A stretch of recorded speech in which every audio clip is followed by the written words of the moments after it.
Welcome to Ecommerce Revamped, where we break down the hottest trends, insider tips, and strategies shaping the future of e-commerce. Powered by Miva, the engine behind seamless online stores. Now here's your host, Rob Stanley. Hey everyone, welcome to another episode of Ecommerce Revamped. Sorry if my voice is a little off, had a little bit of allergy issues, but I've got a great one today. If you are tuning in, if you have not heard of this person or read this person's book or know about this person, where have you been?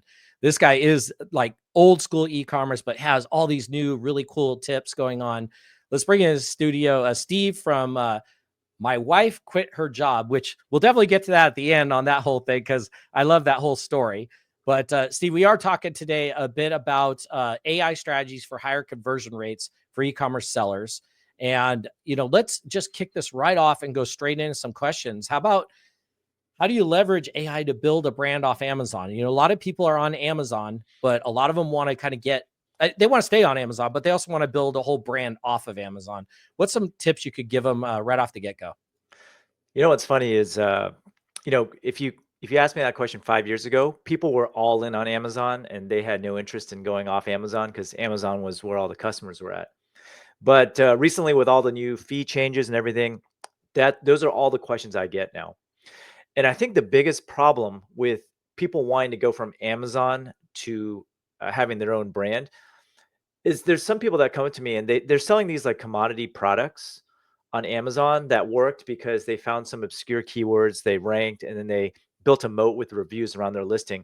But sometimes the products are not suitable for your own brand. So, for example, I have this student in my class who sells just kind of mundane office products, and they were in early, they built a moat, and they want to build a brand around just kind of regular commonplace products, and that's really hard to do. So, first thing I would say is you need to figure out what like your value props are. And it always helps. It's always easier to build a brand if you have a strong value prop or just something interesting or different about your product. And the other thing that Amazon sellers have problems with is even figuring out like who's buying their products in the first place, because Amazon does not give you any of that information at all anymore. So that's why it's really hard for Amazon sellers to transition to their own brands. So usually what I have them do, right off the bat, is I'll have them use a tool like ChatGPT or Claude, and I'll say, "Hey, I'm an online store brand that sells X product. Give me like 5 different customer avatars that would potentially buy them, and then give me, what their needs and wants are." Uh, and usually, ChatGPT will give you a whole set of customer demographics of those people who would buy your products, and then from there, building a brand it's something that takes a long time. You can't just wake up one day and say, "Hey, I want a strong brand." The way you build a brand is you have to build an audience. And the way you build a brand is you bring that audience back over and over and over again with a message until it becomes part of their mind share, so that when they think about your product, they're going to buy from you. I don't know if you want to just give run some examples. I can do that with my own brand. Where do you want to take this, Rob? Yeah, why don't you give an example of that? And then after that, I want to transition a little bit into some of the AI tools you're using also. Okay, sure. So we sell personalized handkerchiefs. It's one of our biggest products. And what we do is like a simple way to build your brand is you got to get your name out there and you got to grab email addresses so you can bring them back, email and SMS. So most people do when they start their own brand is they need to run some form of advertising, right? And for most brands, I would say meta ads is probably the logical choice. And I know meta ads got a bad name a while back when iOS 14 came out. And if you guys aren't familiar with that, that's when Apple basically had heightened privacy, which basically destroyed meta ads for a period of time. But since then, meta ads, their AI and their machine learning has just gotten so good that running meta ads is easier than ever. So like I said, we sell personalized handkerchiefs, and we started out primarily targeting the wedding industry. And during COVID is when we really had to pivot because all weddings were off. So what we did was you go up to ChatGPT now and you say, "Hey, give me 3 customer avatars for personalized handkerchiefs." And This is what it came up with the last time we did this exercise. The sentimental gift giver. These are people who like to give gifts that have meaning and not just some generic gifts. Wedding planners came up. That was our target demographic. There's actually people who collect handkerchiefs, it turns out. And this is a market that we hadn't tapped that much. There's people who like the old school vintage stuff. And then there's like another category of people who are just eco-friendly. Like they don't want to throw away paper or tissues and whatnot. And they want to, they want something that's reusable, like a handkerchief. And so what do you do with that data? Well, each one of those different customer avatars requires different language to sell into. And now with, AI tools like ChatGPT literally came out last week with this incredible image generation tool where you can have it generate all the creatives for your ads, targeting different language and whatnot for each of these customer avatars until you find one that hits. And once you find one that hits, you max out on your ads. And while you're bringing people to your site, you're gathering emails. And really the goal in the beginning with your ads is just to break even.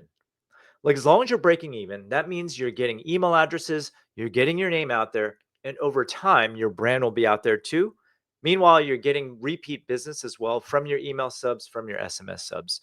And I would say that's like a pretty holistic answer on how you build a brand off of Amazon to first order. Yeah, absolutely. No, that's some great information and definitely something people need to understand and learn. And I loved how you use ChatGPT in there because I'm daily on ChatGPT, especially in the marketing. Uh, Besides ChatGPT, Steve, what other AI tools have you utilized that, especially in the e-commerce space, and what are you using them for? Yeah. So I think in the beginning, you mentioned that we were going to be talking about conversions. I think when it comes to conversion rate, a lot of times it has to do with your imagery. I deal with a bunch of beginners in the e-commerce space, and oftentimes, like I'll teach them like you need value props, above the fold, you need like a hero image, and then testimonials and whatnot. And I think one of the biggest hurdles for people in the conversions is the images. And in the past, like you needed a large budget to hire models and whatnot. Let's say you sell apparel, for example. Today, all you really need to do is just to take your phone, take an image of your product, and then use various tools to automatically place models into your products. Now, ChatGPT 4.0 just came out, and you can upload, a picture of apparel and say, "Hey, put a model in this outfit." That actually doesn't work exactly. It's good, but it always screws up the product a little bit. Like the details of your product aren't that great. So I actually use a couple of tools. There's this tool called Hawtech and WeShop.ai, where what you do, and this is what we do now, you take a picture of yourself posing with the product, and then the tool allows you to mask out just the product itself. So it knows that that's your product and you don't want to change that product. And then you have like a model, replace yourself with a model in the photo. And that works really well. That is super cool. Give those both those names of those AI tools you just mentioned. Yes, it's WeShop.ai and Hawtech. I think you spell it Hautech. That's super cool. And I'm going to throw another one there, ecomtent.ai. So that's another good one. And actually Max is going to be on the show in about another 4 weeks. So check those out. Those are tools you guys need to utilize, especially, people are always getting the product and then they're like trying to take photos of it, which is fine, but a lot of times when you're trying to make a lifestyle image, you either have to hire people and who's got the time to do that? It's like, you could just take these and turn around and make them into a lifestyle image of somebody holding it or doing something with it or using it. And that's great information. Great information, Steve. So Steve, what about when it comes to like integrating some of these AI into like existing e-commerce platforms? A lot of this seems to be kind of outside, but what kind of tools have you seen that kind of ride with, the e-commerce platforms, whether it's Miva, Shopify, or even Amazon? What have you used? Yeah, so I've been experimenting lately with customer service bots. And this is where you basically just train a bot to answer all the most commonly asked questions. Um, so my personality, in case you guys don't know me, I actually do not like paying for third-party tools. And what I found at least is that using like the APIs that OpenAI and Claude give you, you can pretty much do it yourself. And I don't know what direction you want to go with this, Rob, but coding is so much easier now with these tools to the point where I have a good friend who isn't technical at all, built a web app with Claude.ai in just a weekend. Wow.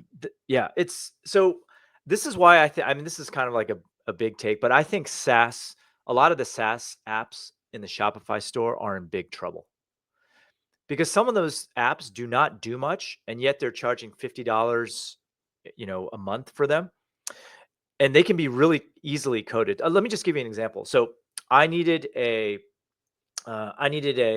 loyalty app, kind of like Smile.io. So what I did is I took the video introducing all the features, fed it into Claude, and said, "Give me a framework to implement all these features for my own website." And then I was able to replicate all of the features of that loyalty program within 1 week. And I deployed it 1 week later after that. Every single same feature. Granted, I'm a little more technical than the average Joe, but now, with these AI tools, it's so easy to replicate simple tools. Yeah, absolutely. And that's a great example you just gave. We're going to take a quick commercial break. And when we come back, I want to talk a little bit more, Steve, about integrating chatbots into your websites and why they're important right after this commercial break. Looking to take your e-commerce business to the next level? Meet Miva, the platform powering seamless online stores with the flexibility you need to grow. From custom solutions to user-friendly tools, Miva helps you create unforgettable shopping experiences. Ready to transform your business? Visit miva.com/podcast and see what's possible. So head on over to miva.com/podcast. We got all kinds of really cool downloadables, ebooks. One of my ebooks is in there on 100 different ways to drive external traffic to your website. So I'm on with Steve. We're talking about AI strategies for higher conversion rates in the e-commerce space. And right before the break, I was just asking Steve to, give us a little more information about chatbots, why they're important to have on your website, and how they help. Go ahead, Steve. Yeah, so I think the biggest factor. Let me just pick up where I left off earlier. I tried creating a chatbot for the site where I just kind of fed in everything. I found that people don't like talking to chatbots. I don't know if that's been your experience, Rob.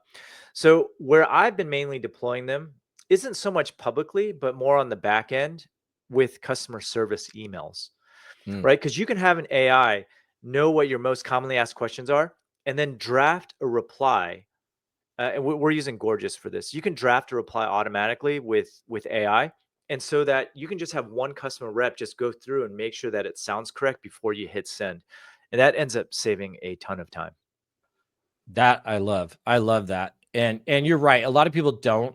I kind of look at it this way. If I go to a website and there's a chatbot there, if I have a basic question, I can answer it. But if I get too deep into it, I'd love to see it just kick me over to sending in a actual question. I don't mind it being there, but if they try to do too much with it or make it the one-stop shop, I feel that it just doesn't work. It just doesn't seem to work out as well that way.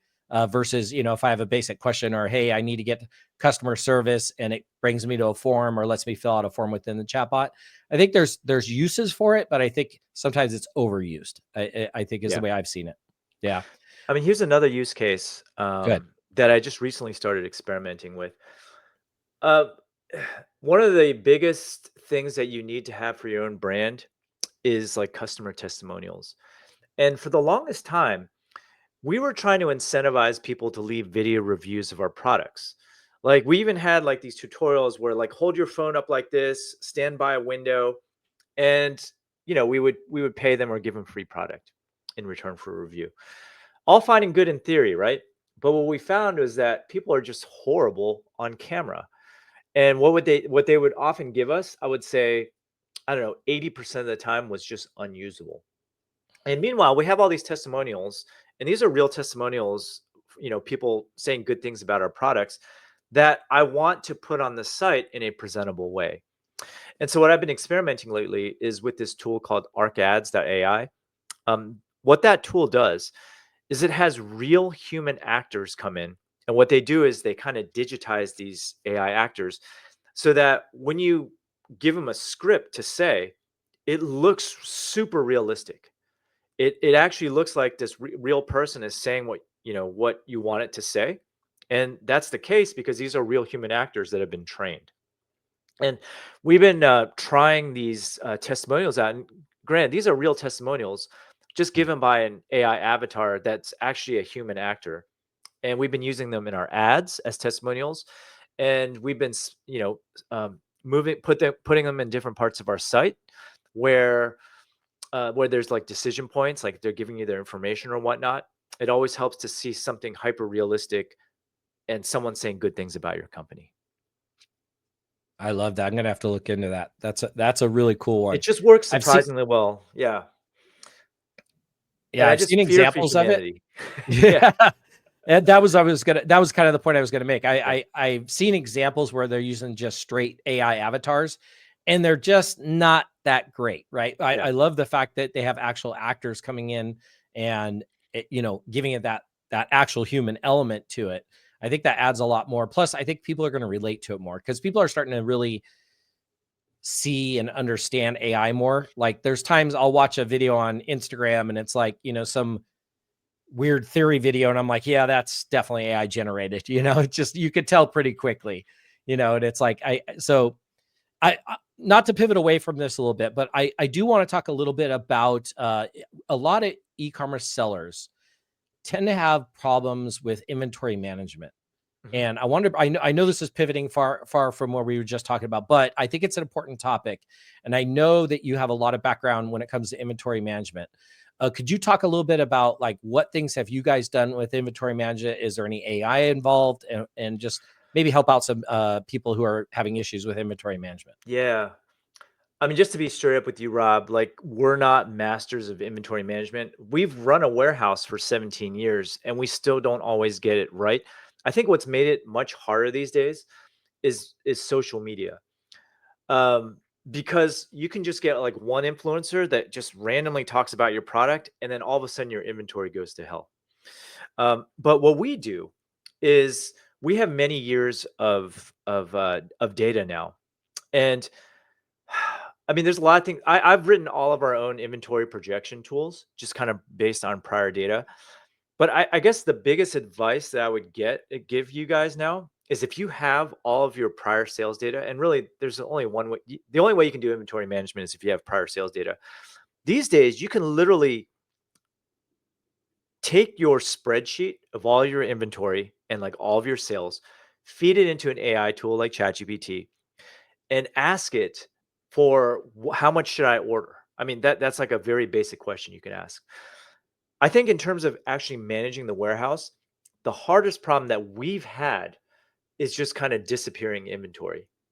Like no matter how good your software tracking is, and I've written a whole bunch of things, our inventory is actually quite complicated because we have personalized goods that are based off of blank goods that we sell. So we might sell a 3-pack of handkerchiefs, but if someone orders one personalized one, it actually gets taken from the 3-pack. So we have to manage that sort of inventory. And ultimately things just get lost. And really the only solution we've had for that is to actually manually count the inventory at least once a month or once a quarter at minimum. And then leverage the data, pump it into AI tools and ask it, what are our most popular SKUs? How much should we order of these, assuming that we have growth of X% the following year? I don't know. Do you Yeah, have heard of any novel applications of inventory management? You got to count I this. have not. Why it's so hard. But I love your suggestion of taking like your past inventory history or sales history, dumping it in ChatGPT, and then see what it says, right? Especially you could probably even nail it down to a certain SKU number, and probably the more data you have, the better it's going to project. Is my understanding. So that is awesome. And I want to stick with, you were talking about personalized handkerchiefs and sticking with the word personalize. What kind of AI tools are you guys using to personalize your email marketing campaigns? For email marketing, we actually, so my wife is taking it over, and really just I find Claude is the best for that type of writing. I don't know if we're using that much automation for email because, I mean, outside of drafting an intro and whatnot, I think the hardest part about email is the proper segmentation. So rather than relying on AI to actually draft the actual email, which we do, I think the harder part is feeding the data in and having AI generate the right segments for you to send, because you don't want to just blast everybody. What's funny about this, that you asked this, is Klaviyo actually just recently came out with these AI features. They just announced them, and you can get early access to them, where Klaviyo will go out and it will tell you which segments that you need to email and which products that you need to present, so that you don't just blast everyone with, one monolithic email in your campaigns. That's cool. That's really cool. I'm gonna have to definitely look into that. Steve, I want to spend a little time because I think you probably have one of the coolest stories out there of kind of how you got into this space and everything. Could you tell everybody, this could probably take hours to talk about because I love the whole story, but talk a little about how you came up with the whole "my wife quit her job," because she actually did quit her job, but tell her a little bit about like the story behind that. Yeah, I mean, I'll give you guys a condensed version. My wife, we live in the Silicon Valley, which is very expensive.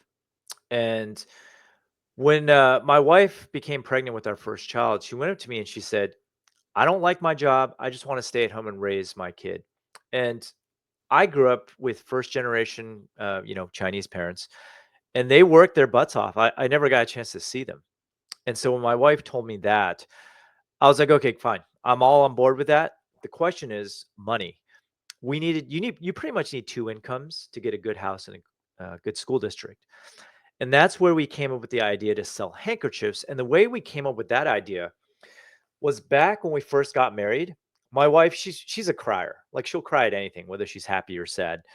And we looked all over the place for handkerchiefs because we spent an ungodly amount of money on photography, and she didn't want photos with her using ratty tissues. Looked all over for handkerchiefs, couldn't find them anywhere. Finally, we found this factory in China where you had to buy like 200. That was the minimum order. So we ended up importing 200 hankies from China, using a handful of them in the actual wedding. And then we listed the rest on eBay just to kind of get rid of them. And they ended up selling like hotcakes. And I remember when we first started our store, my wife was really into embroidery. And so that's where we got the idea of selling personalized handkerchiefs online. And this was back in 2007. Today, it's a seven-figure business. We've been running it. This is our 18th year running it. And this is That way is so before cool. Amazon was even a thing. Yeah, absolutely. So Steve knows I'm from the Bay Area. It is definitely expensive. I was born and raised in the Bay Area up until a year ago. I left, but it is definitely expensive there, and such a great story. And Steve and I have somewhat similar stories. My wife didn't quit. I actually started a business and had her quit her job. So, but it's a little bit different. But yeah, it's definitely a really cool thing to see you succeed and really grow. I want you to talk a bit about your book, which I actually have a copy of Oh, because Steve awesome. gave me one. Yeah. So tell everybody a little bit about your book. The listeners, tell them what it's about, what the title is, how they get a hold of it. And yeah, go ahead, Steve. Yeah. I'll just tell a little story here about why I wrote the book. The store was really successful right from the start. And what I found, yeah, like, we started the store so we could spend more time with family. But what I found was, as the store got bigger, I kept moving the goalposts. Like, okay, we hit six figures. Let's hit seven figures. Okay, let's double our revenue for the following year. And it just got to this point where I was spending more time on the business, and that was what was on my mind the entire time, that I started forgetting why I started the store in the first place. And so the book is really about being able to find that balance between making money and keeping yourself stimulated while remembering why you started your business in the first place. And for me, it was family. And for most people, I would say people start businesses for financial freedom. And the book is actually more relevant than ever now because of AI. Like, the first half of the book is talking about, systems in place to get your store and your initial sales. The latter half of the book is all about automation. And I work about 20 hours a week, and we have very few employees. I'm kind of anti-employee in a way, and I'm actually looking forward to the wave of robots that are coming out, because to me at least, and this is just based on my personality, I don't like managing people. And maybe it's because I'm an electrical engineer. I prefer to like code something up, which is why you'll hear me, talking about code a lot. And with AI now, like I encourage you, even if you guys aren't coders at all, just work with ChatGPT and try to implement some sort of app just by using natural language. And then once you get a little bit more advanced, you can tap into like the APIs of OpenAI and actually feed in your queries, not by typing them in, but feeding them in programmatically and getting an answer. And you'll find once you know how to do some basic stuff, it will really open up your eyes to automating almost everything with your business so you can run much more lean. Absolutely. And, Yeah. I always see it this way. You got to stay up with technology, and AI is the latest one. For those that are listening, the name of the book is called The Family First Entrepreneur. I don't know. The rest of you can probably see it on my screen here. And check that out. Go buy it. I'm sure it's probably on Amazon, right, Steve? Yeah. And maybe even a digital copy if they need it. There's a digital copy. There's actually an Excellent. audiobook where I narrated it for Nice. it was You like didn't 8 have hours AI or do something it? crazy. Yeah. Yeah, actually today you could have AI do it, right? Yeah, it's I funny. thought about that. Yeah. I thought about doing my whole ebook that I did for Miva, maybe having it automated. So there's another copy, or some people could just listen to it. But Steve, great having you on. I do want people to be able to reach out to you. The email you gave me, I have, and I'm just going to throw this up on the screen and read it for everybody who's interested. So I got Steve at mywifequitherjob.com, or just head on over to mywifequitherjob.com. And you can get a hold of Steve that way. If you have any questions for him, or maybe you have a question regarding one of the tools we just mentioned, he'd probably be more than happy to answer that for you guys. And go check out his website, My Wife Quit Her Job, and be sure to take a look at the book, The Family First Entrepreneur, on Amazon. Steve, always a pleasure having you on. Always great information, and absolutely appreciate you coming on the podcast. And thank you so much. And we'll definitely talk to you on the next episode. Thanks. Yeah, thanks for having me, Rob. Appreciate it. You got it. Thanks for tuning in to E-Commerce Revamped. Ready to take your e-commerce business to the next level? Visit miva.com for the tools to build seamless online stores and unforgettable customer experiences. Until next time, keep your cards full and your customers happy.